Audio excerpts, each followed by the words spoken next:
Okay, my clock says 1 o'clock. I'm in Colorado, so I think that's the time we're supposed to get started.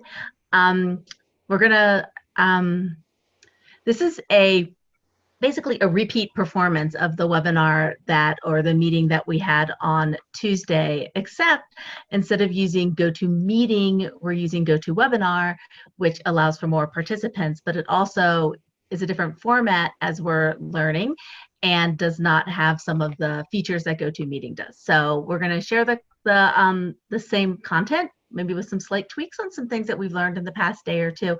And this recording will also be available up on our website. So I'm going to start just by introducing myself. I'm Sherry Steinig. I'm the Special Projects Director at Generations United, and we're excited to have everyone be able to join us today. And again, our apologies for our technological snags that we had on Tuesday for those of you who weren't able to get into the call. I'm joined today by my colleague, Emily Patrick. So we're going to be, again, sharing that information that that we did again on Tuesday. And then there'll be some time for hopefully some conversation. It'll be slightly different because of the different format, but we really definitely want to hear from you and get your questions, and we'll do our best to answer them or add them to our list of questions of things that we're all trying to figure out together. So for those of you who may be new to Generations United, let me see if I can get the slides moving. We are the National Membership and Advocacy Organization for Intergenerational Practices. The mission of GU is to improve the lives of children, youth, and older people through intergenerational collaboration, public policies, and programs for the enduring benefit of all. We were founded over 30 years ago by leading aging and children's organizations to advocate for policies and practices that stimulate cooperation and collaboration among the generations, not competition. We work to elevate the importance and the value of intergenerational connections at all times, and particularly now when we're all physically isolated from each other and trying to figure out how to build those connections. One of our founders at the announcement of Generations United said, we formed Generations United to argue for a caring society. And I think we're seeing that now more than ever, how important that is. A little, just sort of as I've mentioned, this is a different format for us. This is the first time we're doing a Zoom webinar. So we are kind of learning together as we go. We'll probably be using the meeting function in the future, but this is just sort of what we'll share with you today. Like I said, we're going to be covering pretty much the same exact content. And then we'll also be sharing, again, as I mentioned, the recording. We're going to be hosting additional calls over the next few weeks or months as we come together to figure out how best to support and build these intergenerational connections.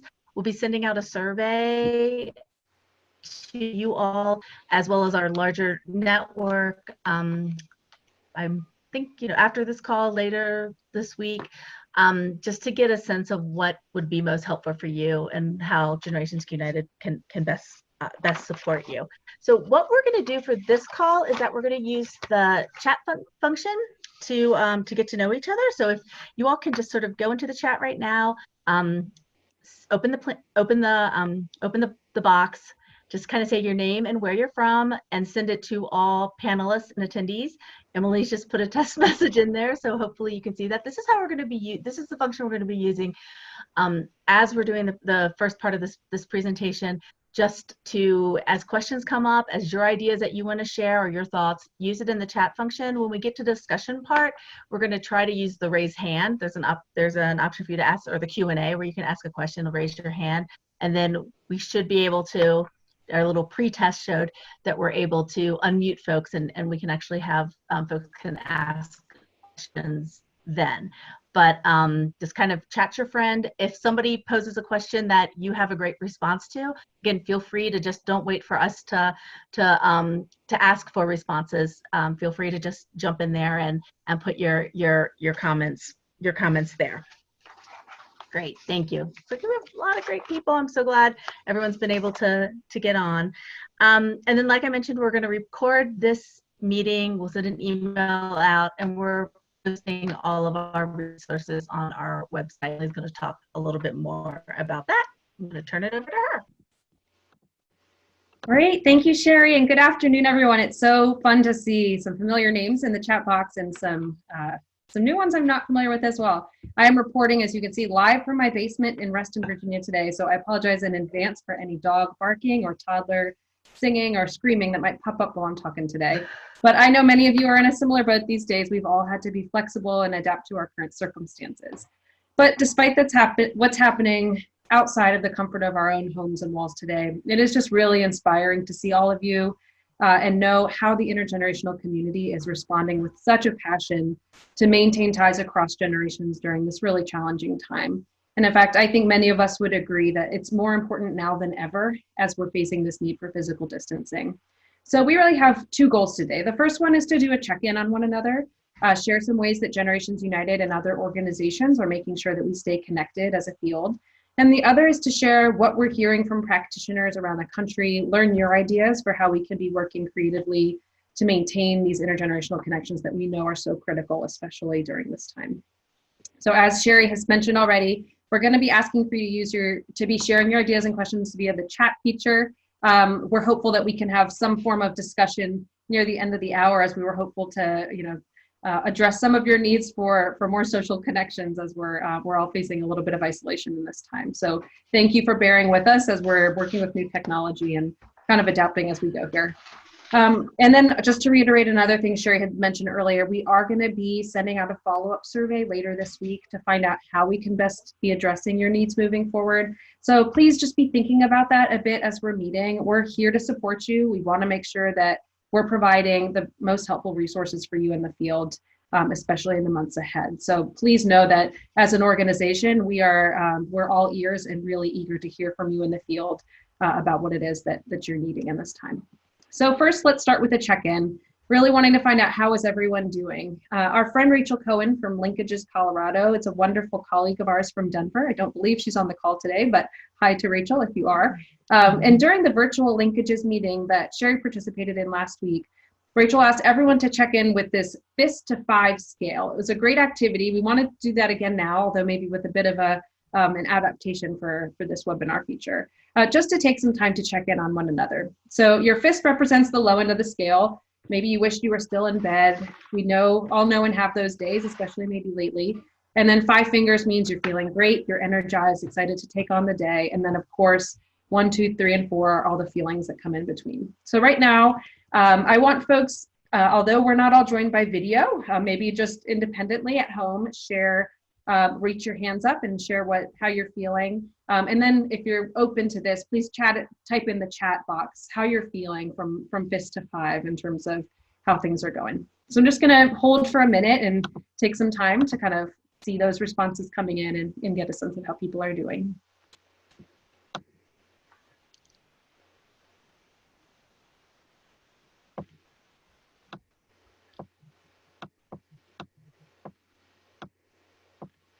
Great. Thank you all for participating in that. Please continue to respond as you're trying to kind of assess how you're feeling. Just as we're all checking in on those we engage and serve in our communities, it is so important that we're also continuing to check in with ourselves and with one another through all of this. And the intergenerational community has always been one of the best parts of working in this field. You folks are always willing to share your successes and your challenges. And Generations United, we're really committed to trying our best to facilitate those connections. So next, I just want to share a couple of things we're doing specifically in response to the current COVID-19 crisis.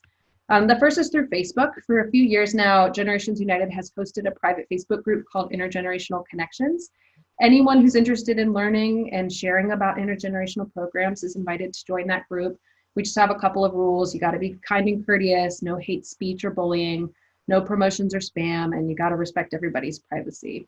There have already been some lively conversations in the past several days between intergenerational practitioners in response to COVID-19. So if you're active on Facebook, I encourage you to check it out, engage with your peers there, whether it's posing questions, sharing what you're up to, or finding some local connections in the field.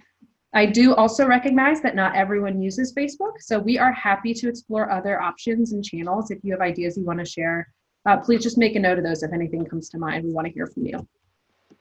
The second thing we're doing, as you can see, is utilizing and figuring out Zoom, as many of us are these days.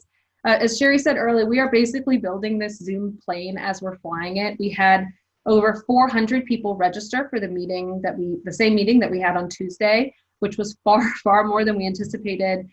We know that it's not easy to have a conversation with 400 people over this platform or any platform. So we're really working to try to figure out how can we make the most of this technology.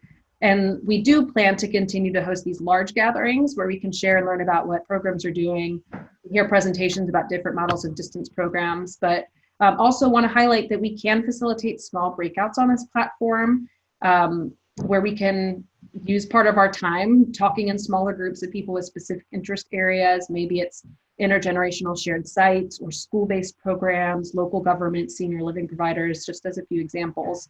And we could also just simply host smaller gatherings. So again, we'll be sending out a survey later this week. Please let us know what would best serve your needs, and we're going to continue to look into it.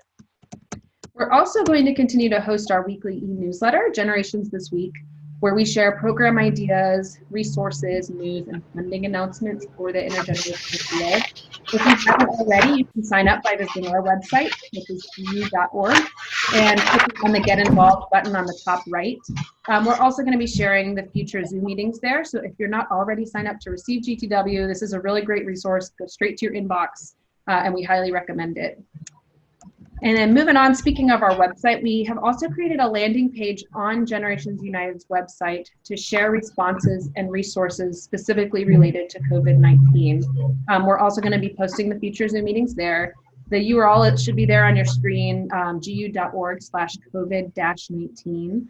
Or if you head straight to our website, you should see a button right at the top that directs you to those resources.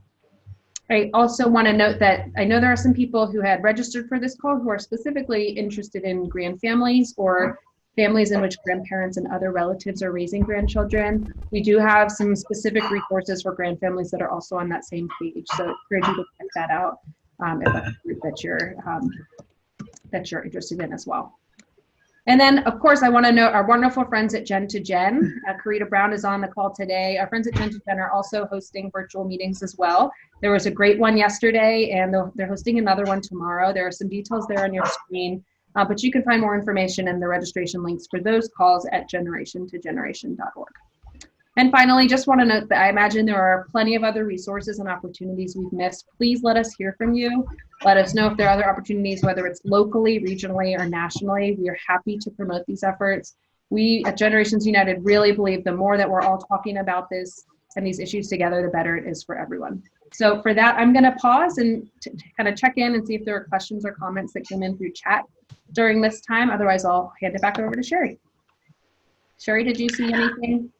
Yeah, no questions or comments yet, but go ahead and as they come up, we'll be monitoring that box and trying to respond to them, because they're during different pauses that we have here.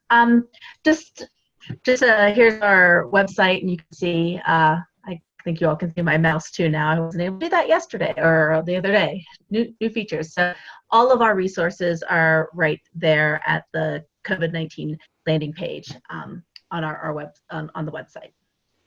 Thanks, Sherry. So we're going to just talk a little bit about some intergenerational program or activity ideas. So there are many intergenerational program models that already operate from a distance, and then others that are adapting in response to COVID-19. I pulled together a rather jumbled list of ideas that we'll be refining over the couple of days. But really what we've learned from you, what we're hearing from other practitioners, as well as media stories that we're seeing, as well as just sort of thinking about other programs that we've heard of over the years and how some of those may be of interest to folks as we're moving forward.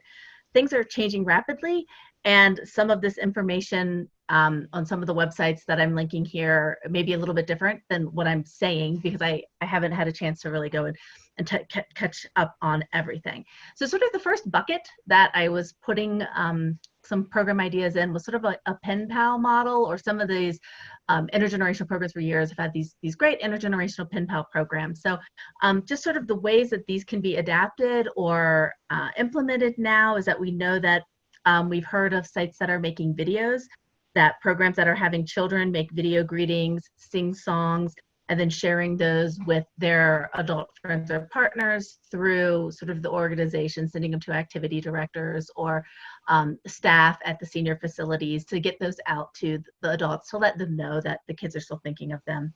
I talked with Jody Schumann from Ebenezer Ridges in Burnsville, Minnesota, which is a shared site late last week. And at that point, they were still open, and they have separate entrances for their childcare and their adult programs. So they were able to still stay open. And I'm not sure if Jody is on the call or not, and she could share probably better what their status is right now. But when I spoke with last week, she shared that the children in their childcare center were creating special projects for their adult friends, for their grandfriends, and the staff would then giving them to the activity directors who were then sharing them with the residents.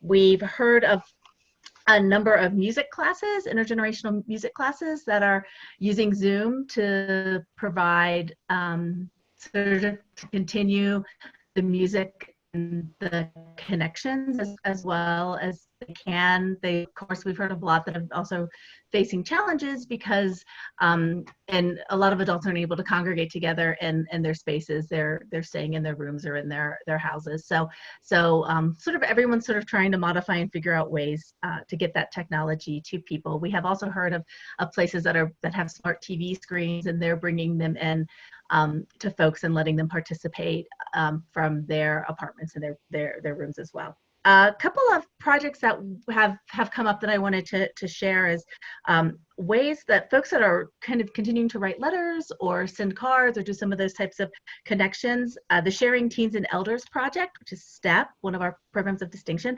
they started a program with their teen participants where they're making cards with general messages of hope and kindness, like hang in there, thinking of you, we care, we miss you. And then they're putting these unsealed cards into envelopes and then providing them to senior living communities through volunteers or Meals on Wheels, so that they can then give those cards to residents who are isolated, to just know that they're thinking of them. Then Sharing Smiles, I think I saw Leah's name pop up, Leah Bradley, who's with Empowering the Ages. They have a wonderful initiative called Sharing Smiles, which is connecting adults to youth they have two different types of programs. One is connecting groups of adults and youth, and the other is connecting individuals. So with each program, people can find pen pals, write joint stories, create poetry, share artwork, inspire with motivational quotes, and creatively share individual strengths. And you can sign up for that information on the link there on the website. And if folks, I know a couple of things I think have just joined by phone. So if you can't see the presentation, we'll put the slides up as well, so you can have access to all the links there that we're sharing. I don't know, Leah, if you have a statement that you wanted to make about your project. Excited that's an opportunity out there for folks. We also just recently learned of a program called Best Day of My Life So Far, and their website is there, where they have a secure portal to collect notes from people that they're then delivering to isolated older adults. So just another twist on that type of project. Digital storytelling and oral histories. These programs are often conducted in person, but there are ways that they can be adapted using computers or telephones, some other ways to continue to collect this information. And then we haven't heard of anyone doing this yet, but this is just an idea that I keep thinking about, so maybe I will have to do it, is the idea of capturing stories of younger and older people and their experiences during this pandemic, during the quarantine, when they can't connect to the outside world, and then possibly sharing either through a podcast format or a blog, just another way to just think about kind of capturing what folks are experiencing. So, and a lot of these ideas, I have these kind of weird buckets, but they also, there's a lot of overlap here. So some ideas about helping out. We've shared a number of stories over social media of young people that are stepping up to do grocery shopping or running errands for older adults. And I haven't included any of those, but if you follow us on Twitter, which is at Gens United, one word, or the Generations United Facebook page, which is different than the Intergenerational Connections page. This is our organizational Facebook page. We share these stories there, and they're all archived there to find some different examples. We also have heard of a number of programs, and on our call on Tuesday, people were sharing some of these examples of making care packages for older adults that included things like puzzles, inspirational quotes. One person mentions they're putting bubbles in there for helping with breathing exercises for their older adults. Wrapped decks of cards, coloring sheets, crayons, Sudoku pages, sort of just activities. And then they were putting them in bags. One was calling, I think one group called it their sunshine bags, and another group just were putting them in bags and then hanging on different people's doors. So just another idea of ways to connect and help out. We also know that there's yard cleanup and maintenance programs. So the idea that with spring hitting right now, that it's a great opportunity for kids who may be out of school or remote learning, adults that are working from home, to help out their neighbors and their community, sticking a note on the door, asking if you can help, saying with your number, give me a call and let me know what you need done. We'd be happy to help without any contact. Or posting notices on neighborhood groups or next door. I know our next door group, which is usually awful, has been really nice with a lot of people helping out with, I need toilet paper, and someone saying, I have extra toilet paper. So there's sort of ways for folks to connect, to just think about that. And then another thing that we've just been sort of thinking about is the idea of projects that you never have time for, kind of the bucket that I'm putting them in. And, it might be helping family members work on a family tree, or in my family, my cousin is actually digitizing a number of my grandparents' photo albums. He called them and asked if they would mind sharing the albums, and he's going to work on whatever free time he has to try to get those digitized and share them to everyone. My grandfather left them all out apparently on the back porch. And I think fortunately there's been a lot of rain in the DC area, and it was one of those days that they didn't get rained on. But so there's those types of kind of family or helpful connections that can also happen. We've been hearing a few tutoring and mentoring programs that have been moving to different virtual platforms with their established volunteer mentors and tutors. So some are using Skype or FaceTime, others are using the phone. I want to point out that the ones that we've heard about, that these are existing programs. So they're trying to maintain connections between mentors and tutors and the kids while they can't be near each other. So the mentors and tutors have gone through appropriate background checks. They have parental permission. So they're doing these modified programs, modified way of doing their regular programming. So they've sort of gone through some of those processes to make those types of relationships continue. And then the idea of telephone or text check-ins, we've been hearing a number of programs that are just already doing this with the adults and families and the children that they serve from the staff perspective. And then for existing programs, it might be possible to get permission of guardians or caregivers or adult participants to share phone numbers, to possibly set up a way using a parent phone number, or that there still could be some possible communications between folks. And then on the webinar guest or Jen to Jen, one of the I think idea sparkers, I think that was the word that Karita used, was the Mon Ami program. And this program is phenomenal, and I encourage folks to check out their website, really supporting older adults who are isolated. They've moved onto virtual platforms, offering virtual visits, tech help over the phone, and then sort of this idea of contactless errand support. We also know at our call on Tuesday, the Motion Picture and Telephone Fund shared that they have they run a program, a telephone reassurance and contact program called the Daily Call Sheet, and they were going to share their program guide with us, and then we'll be sure to share it with you. So again, resources that you have out there that you've already developed or willing to share, we'd love to know about them and continue to share those. And then just the idea around, there's a number of platforms and ways to kind of think about virtual reading. So when kind of over 20 years ago now, when I was working in Seattle with an intergenerational program there, we actually ran a virtual book club. So members of different generations were reading the same book, either in pairs or small groups, or the whole classroom would read the classroom, and then the group of older adults at the neighboring senior living community would read the same book. And they would connect via kind of supervised email. So the kids would read a section of the book or the whole book, but write down their thoughts, send it to their teacher, who would then uh, remove any sort of personal information, and then send it to the activity director at the senior housing, who would then distribute to the older adults, and vice versa. So there was a lot of staff support in making it happen. But I've been thinking, and I was talking to a colleague earlier this morning, that there's a lot of opportunity there with, as I'm learning more about how my own children's remote learning is going to go, there's not a whole lot there. So there could be opportunities to do fun activities. I talked to a third grade teacher yesterday who was unsure how she was going to entertain her third graders online for as long as that the school was expecting her to. So thinking of these ideas, that these could be fun activities for kids to do now, when they might have, when the curriculum has some flexibility in it.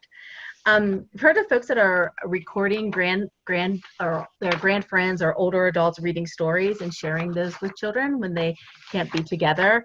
And then I just also wanted to share that an app that we recently learned about, called Caribou, which lets kids up to the age of 7 have engaging reading experience with grandparents or other trusted friends.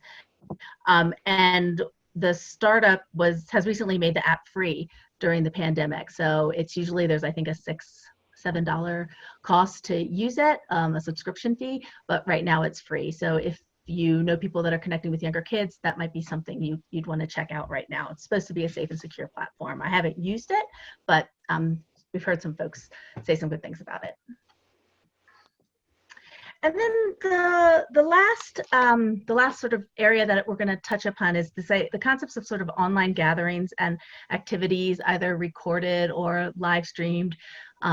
These are just a few. We're hearing every day about more things that are happening and more opportunities there.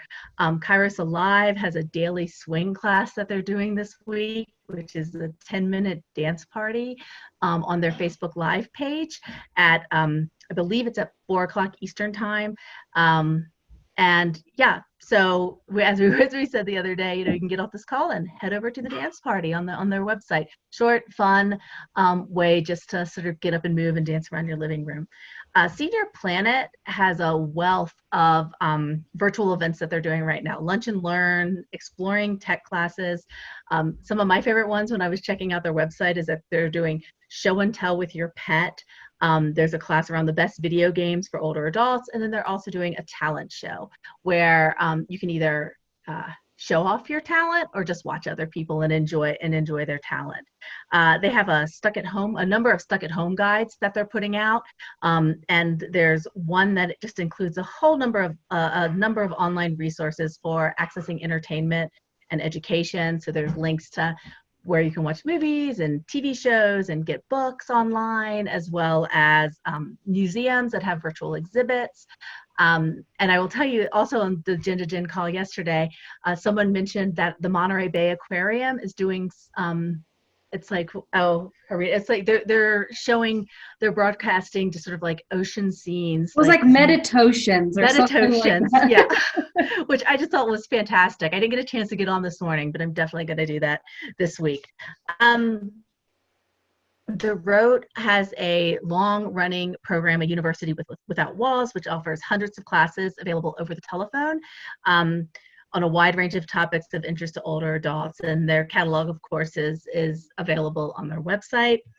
Silver Kite, who's one of our award winners at our conference last year, get my years right, they are offering a whole bunch of online intergenerational classes and events with topics like drawing and painting, watercolors, dance, improv, theater, storytelling, memoir writing. Those classes have a small fee. There's sort of a $10 fee to register and participate in there, but they're also hosting free social hours And then there's opportunities for virtual volunteering. So we know that Volunteer Match and AARP's Create the Good both have a whole range of virtual volunteering opportunities that are available. And like I said, there are just many more that we're hearing about every day. And it's exciting to see how people are modifying what they do on a digital platform. So again, if folks have other ideas or thoughts about some of these virtual things, please share them. We'll be sure to share your ideas. You can see them in chat.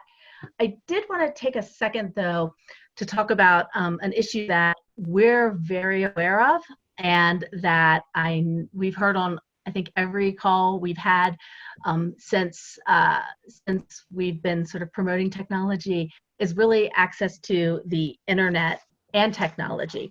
So I'm going to do another plug for Senior Planet.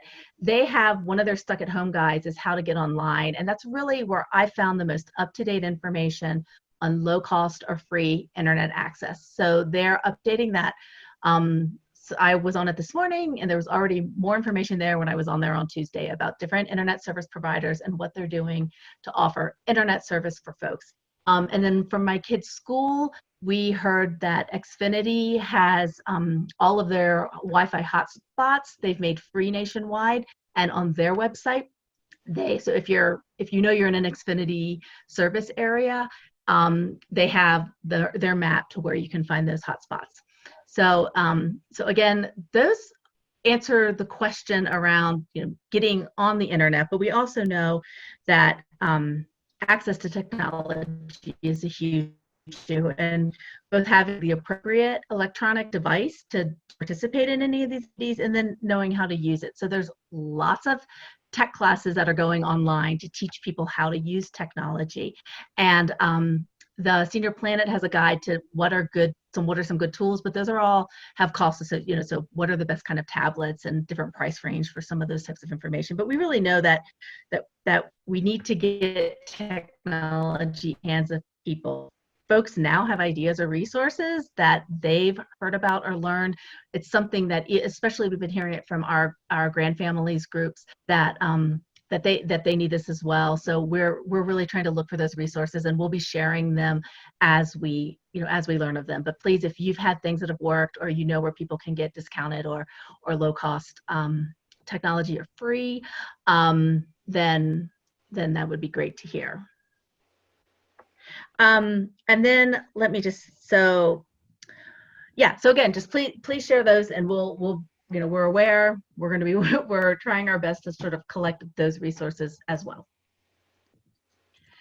One last thing is that we developed a couple of years some resources with Dr. Matt Kaplan at Penn State University, and we just want to share these links. There's a report about using technology to connect generation, and then a companion piece that is the profiles of 40-some different intergenerational technology programs that was part of the study that they conducted. So those resources, I found that they're available on Generations United website also, but Matt has one kind of page where they were both there, nicely laid out. So go check those out. Those are just a wide range of different technology types of programs that could be of interest right now. So with that, we're gonna stop sort of presenting at you and try to have an opportunity to just have some discussion, answer some questions that may have come up, and to share some of what you've been sharing in chat. So so let us know what your questions are. And Emily, do you want to start? Yeah, I've been sifting through a bit. A few people have shared. A few people have shared some great ideas about what your organizations are doing. Perhaps we could provide an opportunity. Folks want to raise their hand or let us know if you want us to unmute you, and you can share a little bit more. Someone, Samara Sheckler, specifically asked about if anyone has heard about grants to provide tablets with preloaded apps to low-income older adults. Sherry, I don't know if you're aware of that through the OATS resources that you saw, or if others on the call are familiar.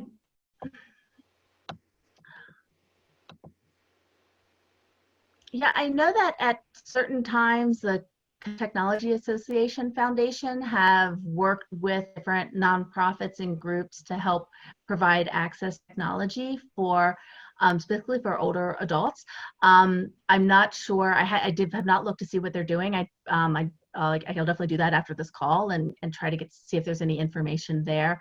I know that there's a number of local funders that are providing emergency COVID-19 response money that seems to be very flexible to how people need to respond in their community. So there may be opportunities there to apply for a grant and specifically to get technology in the hands of folks that need it. I know over the years, AARP has created some specific tablets for adults that are supposed to be more, I don't know, designed with their unique needs in mind, but I'm not sure what the status of that is right now. I mean, it's something that's coming up and we know that it's important, so we're definitely going to be trying to collect those resources and ideas and share them.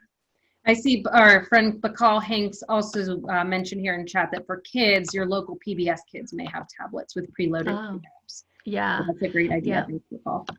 So in our school district, as I mentioned, for my kids, they sent out a technology survey that if folks, while we're doing remote learning, which is starting, we've had 2 weeks of spring break, so our remote learning starts on Monday, but really they have Chromebooks sitting in classrooms not being used. So they're really trying to get those in the hands of students who need them. So if there's kids and households, again, it depends on the community, but those might be available there.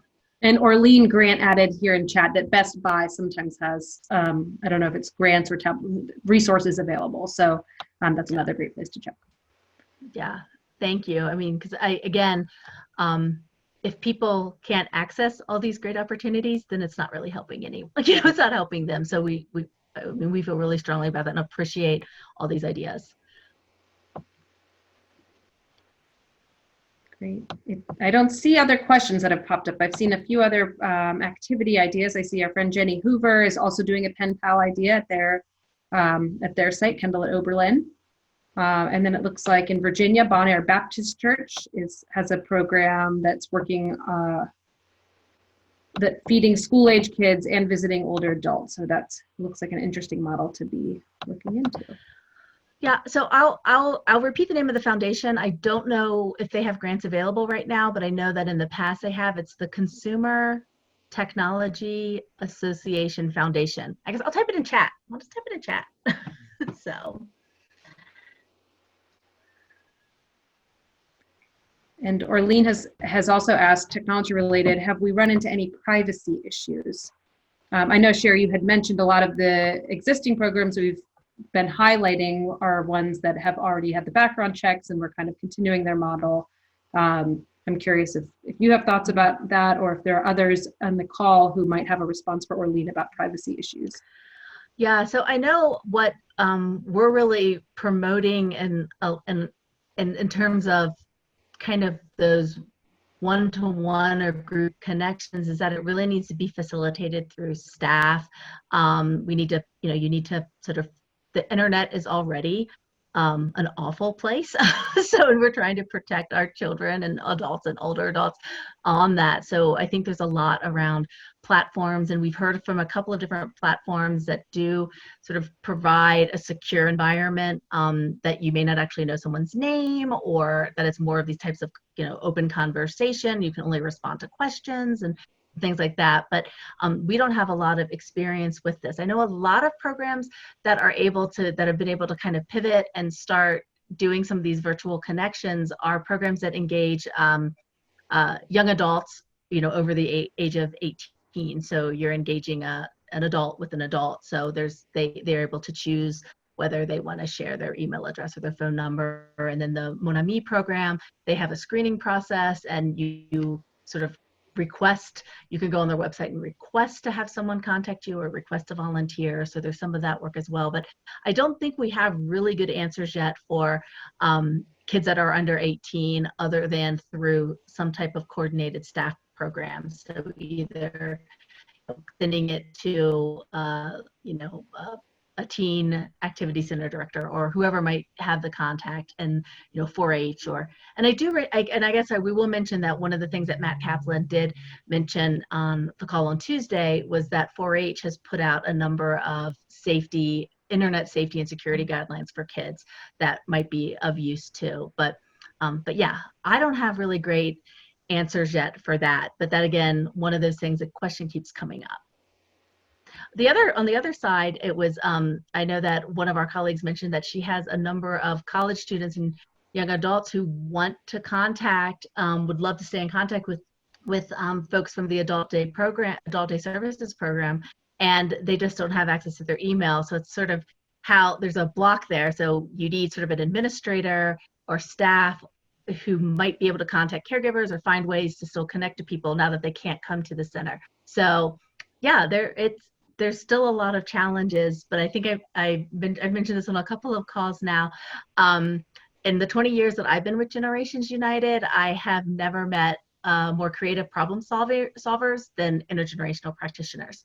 Someone will say, "Oh, you can't do that," without getting everyone, I mean, I feel like we often heard stories of people say, like, "You can't do that," and they figure out a way to make it happen. So I know that those solutions are coming, because this is a creative group of people.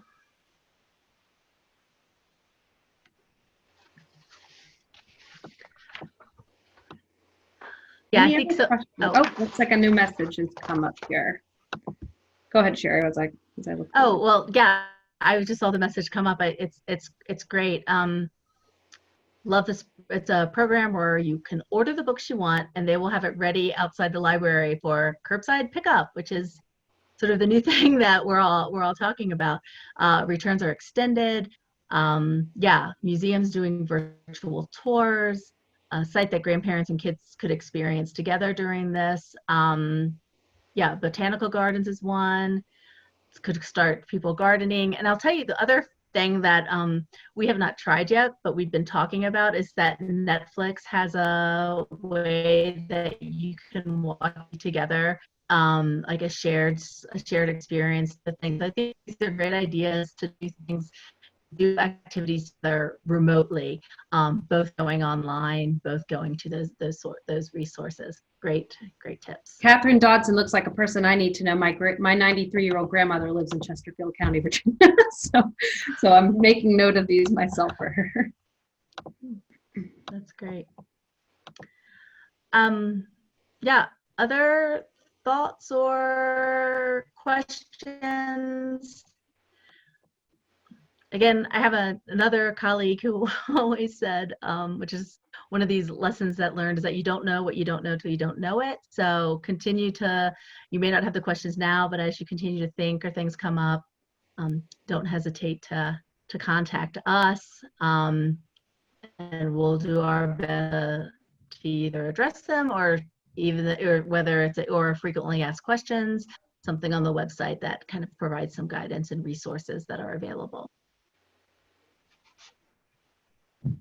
All right, well, we are going to sort of just all the best gift that we can right now, which is the gift of time. So I'm going to give you back some of your time today. I just wanted to share, again, follow up with some of our next steps. We really, really, really want you to keep sharing with us. Feel free to email me or Emily, or even gu.org. Our emails on the next slide, with what you're doing, ideas that you'd like to try, challenges you're facing, anything that's on your mind. We're here. And then, as I mentioned, we'll share this recording in the slides, and then we're compiling all this and resources as and not a grills on the website yet, because we've been this week has kind of been a blur with pulling this together, but we will be pulling together and sharing some of these resources and others that we learn about on our website. As mentioned, we're going to receive a link to a follow-up survey. Again, we're just take a couple of minutes. We're really just trying to find out what will be most helpful for you, and how Generations United can serve you better. And then, based on your feedback and the feedback that we receive, we'll be scheduling more virtual gatherings or webinars over the next few weeks or months, kind of depending on how long this lasts. So again, subscribe to GTW or just check back on that website, our COVID-19 website. We'll put any future dates, more information up there.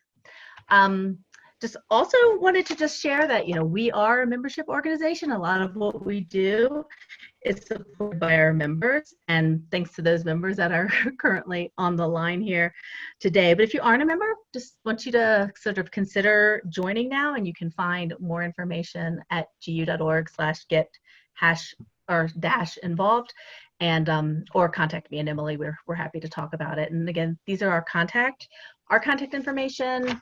The GU website, again, easy to remember, as well as our Facebook group. There's the link for joining the Facebook group. And I will say that we've had about 15 people join this week so far.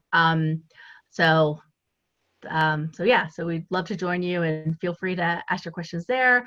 I know we have some stalwarts who will always respond, that we greatly appreciate their support on that.